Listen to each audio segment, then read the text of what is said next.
Informed Sources is made possible in part by Susie and Pierre G. Villery. With a lifetime of passion for public television, we are pleased to help underwrite Informed Sources. Please join us in supporting WYES TV.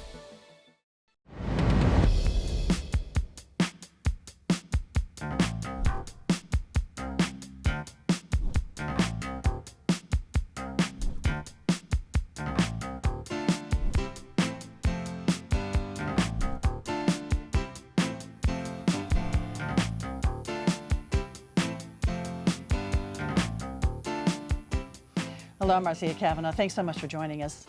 Well, it may be that the French Quarter never sleeps. If so, some new surveillance cameras will have a lot of watching to do.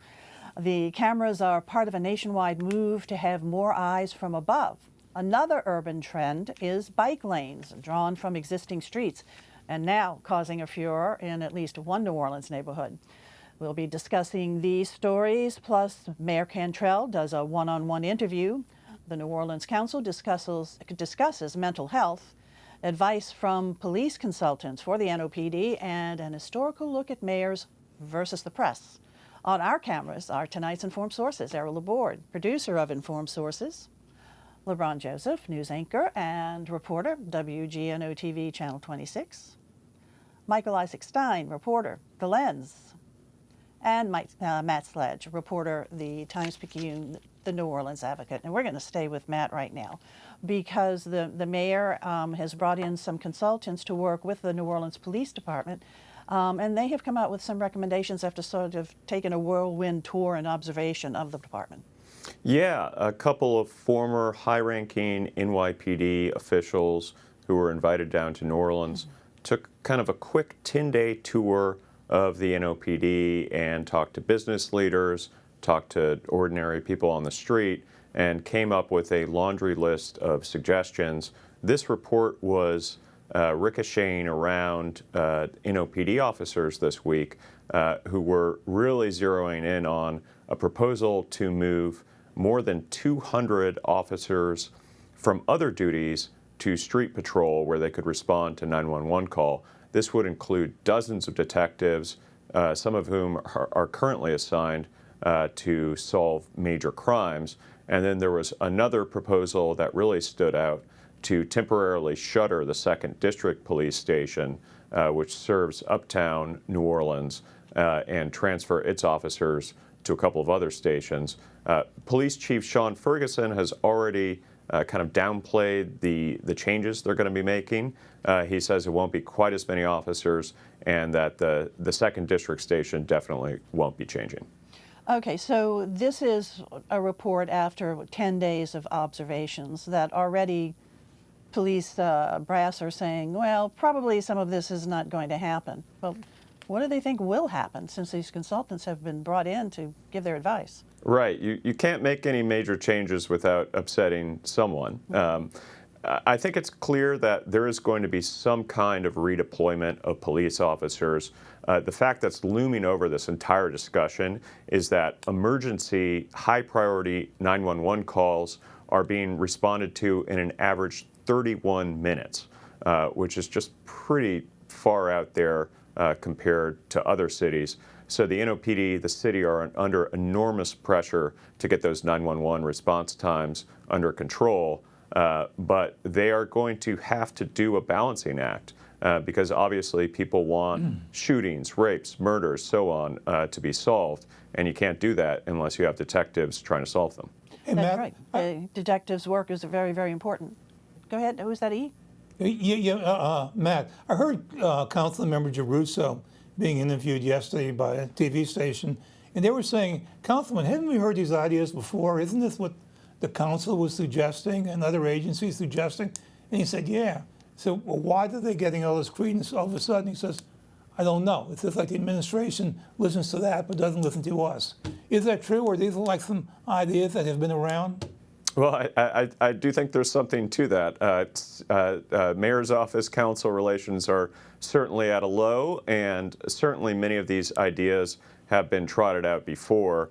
And you just have to look back a few years. This is just a long-running discussion in New Orleans, which has had a lot of trouble in hiring and keeping police officers. We had a very similar debate in 2015 and 2016 about redeployment. So, you know, I think perhaps to some extent, the bringing in these consultants who have this kind of NYPD brand cachet gives the mayor cover to make some decisions that, like I said, are bound to upset some people. And what about bringing in civilians to do some of the work? Yeah, that's another big suggestion, one the city council has really been hitting hard. Hire some civilians to perform at least some investigative functions. Maybe if your car gets stolen, a civilian comes out and takes down your details. The city council has been highly critical of the Cantrell administration.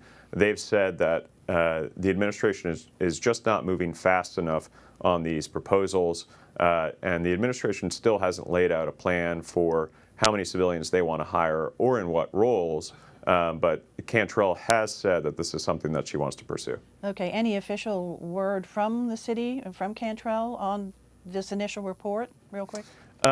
You know, so far it's mostly been to pour some cold water on the report, which is interesting, since these consultants have kind of been touted as our saviors. You know, NOPD has said, no, it's not going to be more than 200 officers. It's going to be something more in the range of 75 to 100 officers. And no, we're not closing the 2nd District station. And, you know, NOPD has said, you know, these were just some first blush suggestions, but we're going to be working with them to come out with something more final. Okay, we'll see what they come up with. Thanks a lot, Matt. Okay, let's go on over to you right now, LeBron, and talking City Council. City Councilman Joe Giarrusso wants to set up a special fund for a real special purpose. Yeah, it is a real special purpose. The 10-year anniversary this year of the councilman and his family losing his father, Joe Giarrusso Jr., prominent local attorney, to suicide. And Joe Giarrusso, the councilman, taking this opportunity to take a look at where we are with mental health here in the city of New Orleans and what resources are available. And, you know, speaking with the councilman this week, he says, LeBron, we're a family of means here in New Orleans. My dad was a local attorney and all. My grandfather, councilman, police chief and all. My mother's a judge. Mental health resources are available to us. It wasn't able to help my father, but we did have access to things. And he says, I had to seek treatment on my own to deal with this over the past, or in the past and in the immediate wake of that. He says, we had access to be able to get that, but there are so many people in our city that don't have access or don't know what's available. And so this summit, if you will, at the City Council had a couple of purposes. One was to have over a dozen organizations present what it is they do, what their needs are, and also to, in the end, try to figure out a means of helping these folks get what they need, and that residents would know that some things were being done and where access is.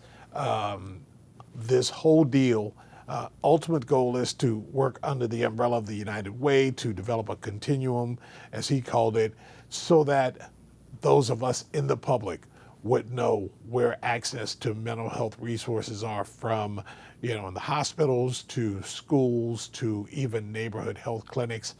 The folks at the United Way, we spoke to them as well and says, hey, you know, with all due respect, there has always been mental health services in the city of New Orleans, and people have been doing a great deal of really good work for a long time.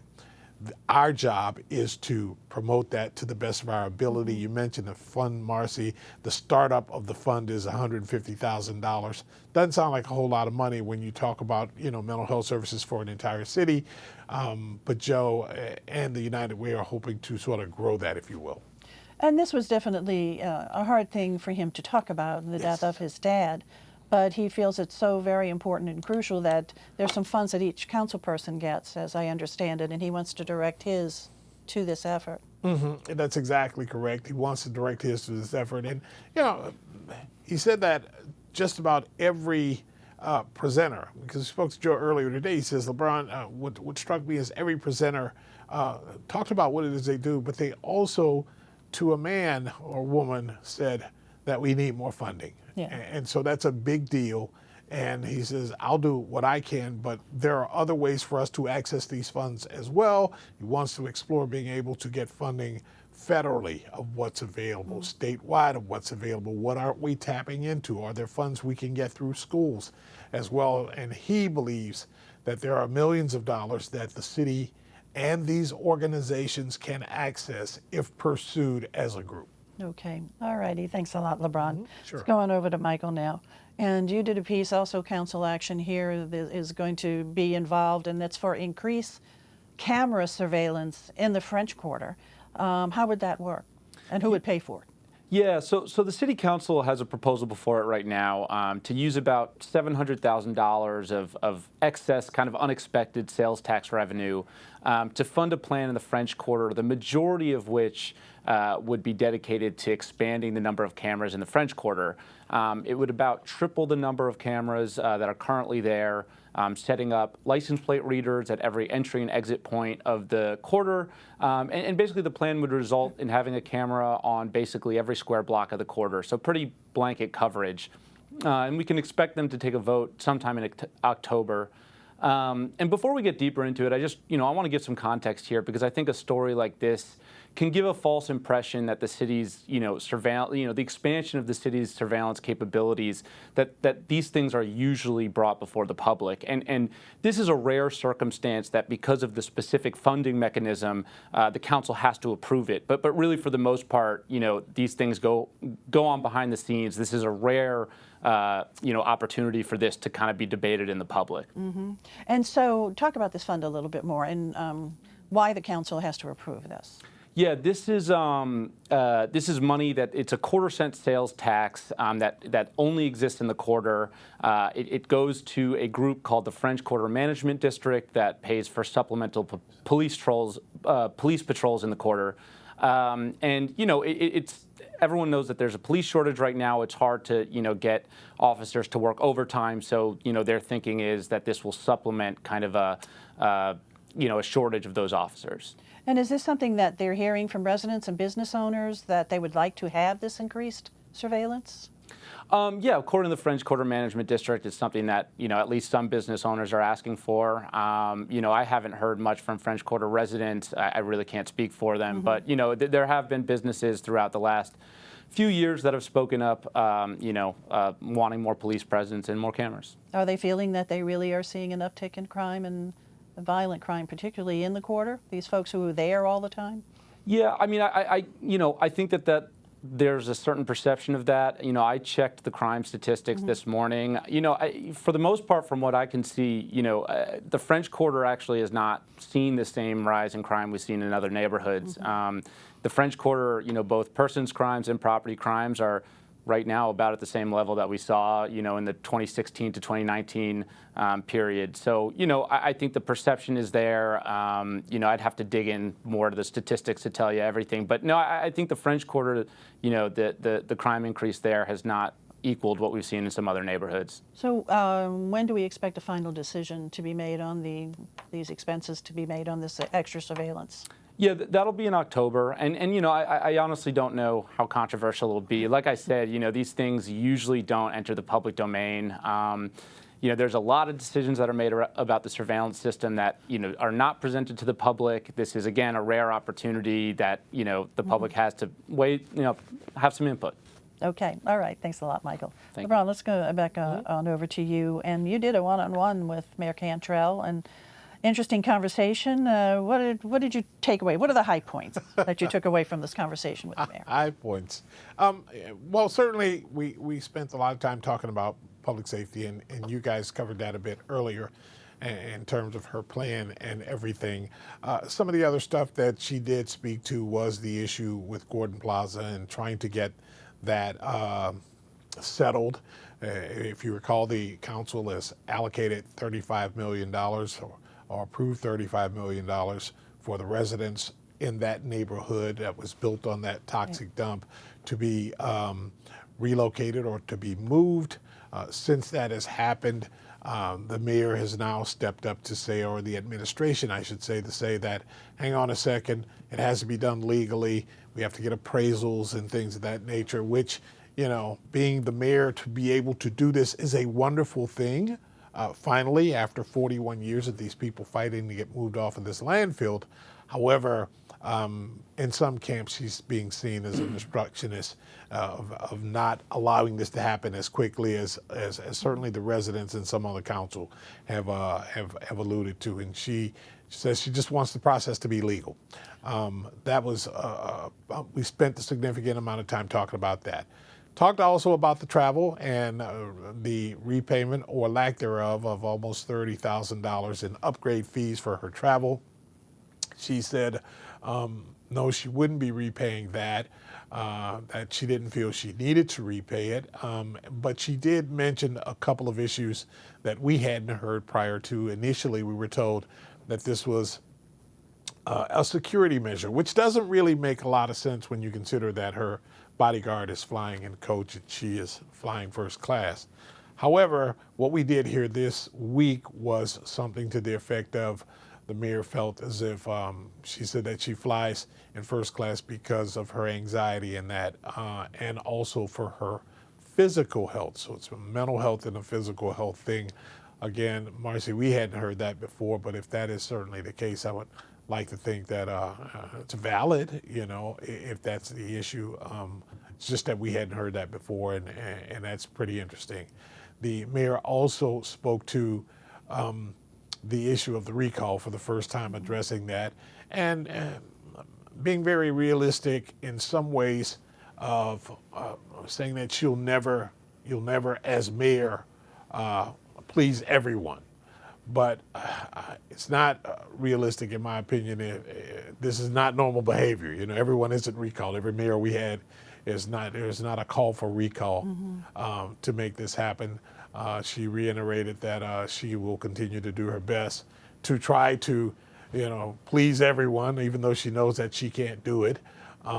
And I specifically asked whether or not she supported her campaign's statement that this was an effort supported, a racist effort supported by the GOP and outside forces. She said, yes, that they have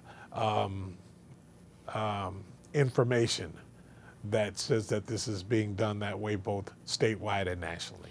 The organizers of this recall effort, of course, say that that's just not the case. It's just these two have gotten together, and when they first did it, they had no funds, et cetera. They've gotten more and more signing events going on around town. So they still claim they're not getting any money for that?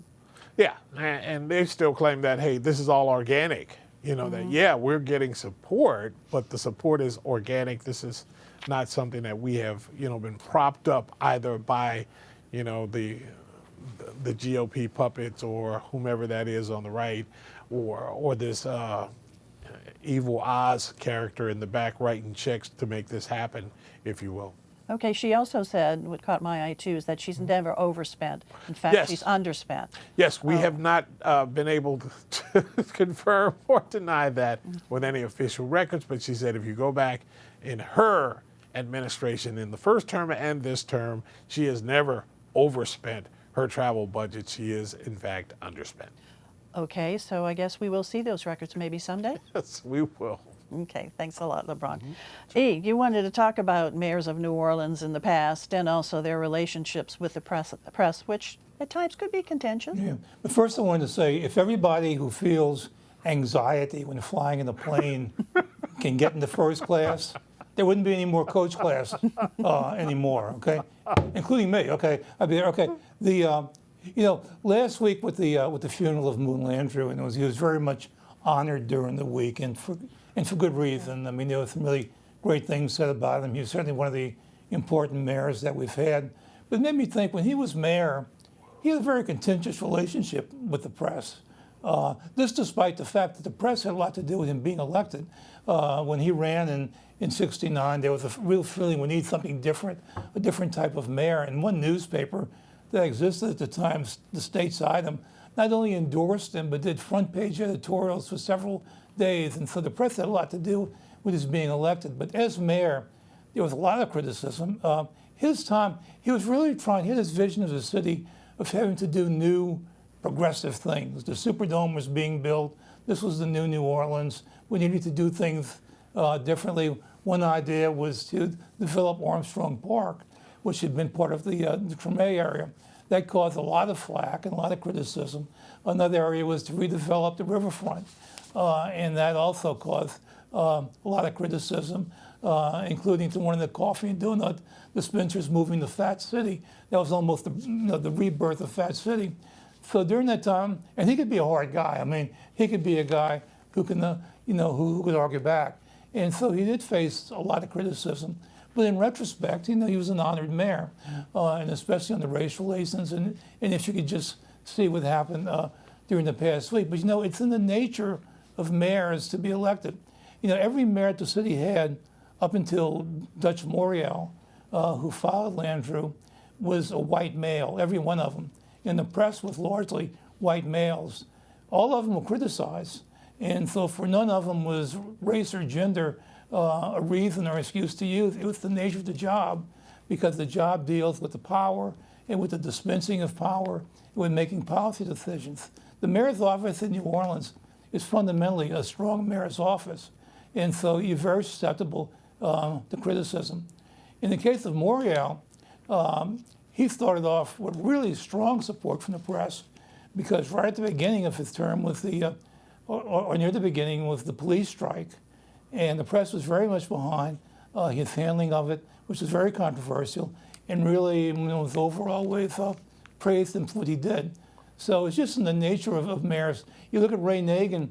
Ray Nagin in his first term was seen as being this sort of like innovative mayor who was going to wire the city for internet and be very, very progressive. You look at his second term, which was a disaster, and he goes down as the only mayor who ever went to jail. And so he got an awful press at the end, but of course it was justified.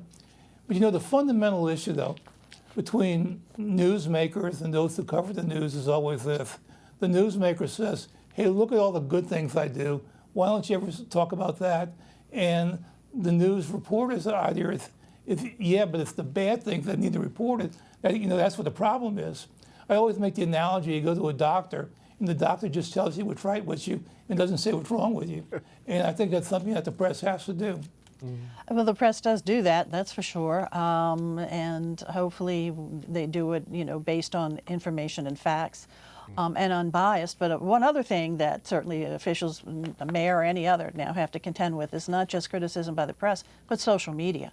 They can hear directly from the people out there what they like and what they do not like. Yeah, that's another word, because social media doesn't play by the same rules that the press does. People who are in the press, like who work for the TV stations or the Advocate, are trained journalists, and they have rules that they need to follow.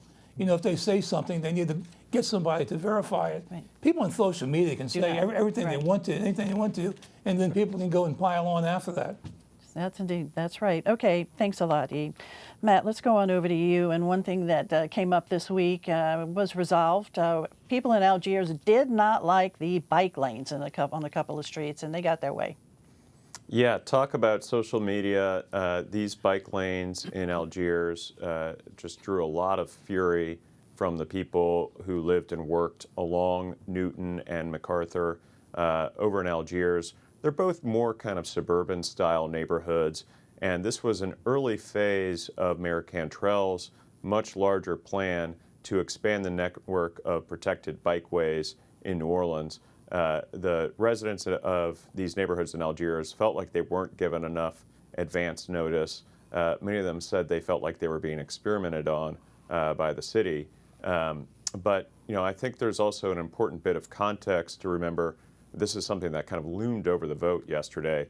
The reason the Cantrell administration really moved fast on this plan was that horrific 2019 crash on Esplanade Avenue the night of the Endymion Parade that killed 2 people and injured 7. So it was a really very passionate debate at City Council yesterday.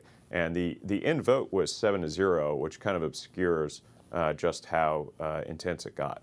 And so basically what will happen now, those lanes will be eliminated, the plastic bollards that lined along them will be taken down? Some of the lanes will stay, but they'll be unprotected bike lanes, which I think many cyclists say is just cold comfort. The plastic bollards that a lot of the neighbors found to be just frankly ugly will go, and so will this kind of new style parking configuration where motorists have to park their cars if they're using on-street parking closer to the travel lane than to the curb. A lot of the residents out there didn't like that either. So they'll be able to park by the curb now with these changes? Yes, that's my understanding. Real quickie? Yeah, I was going to say, the question now, is this the first volley for what might happen citywide? Because people in neighborhoods throughout the city feel pretty much the same way. Well, I think there are plenty of people who feel strongly on both sides of this issue. This is symbolic because this part of Algiers is a more suburban style neighborhood. This was kind of the next phase of the push, to install some of this protected bike infrastructure out a little further away from the urban core. So as you say, the question is whether this becomes a larger debate or if it's just localized to Algiers. Okay, well, we will see.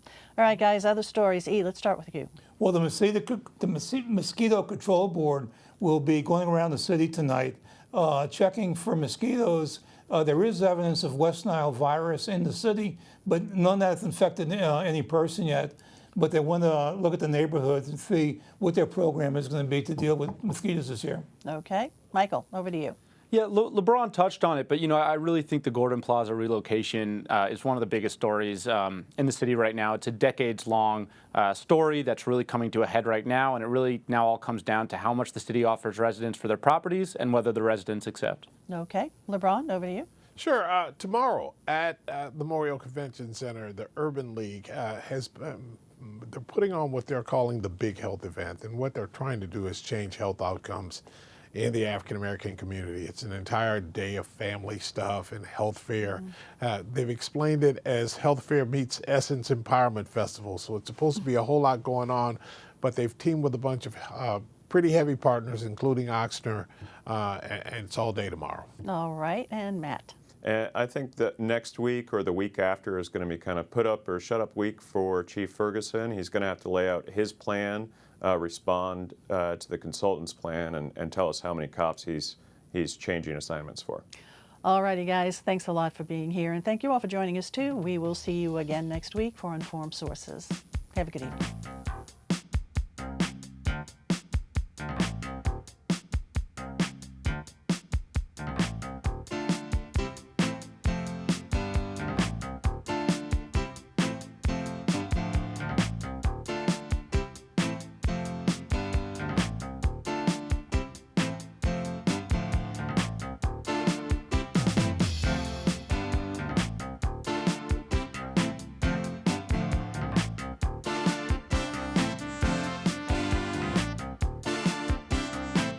Informed Sources is made possible in part by Susie and Pierre G. Villery.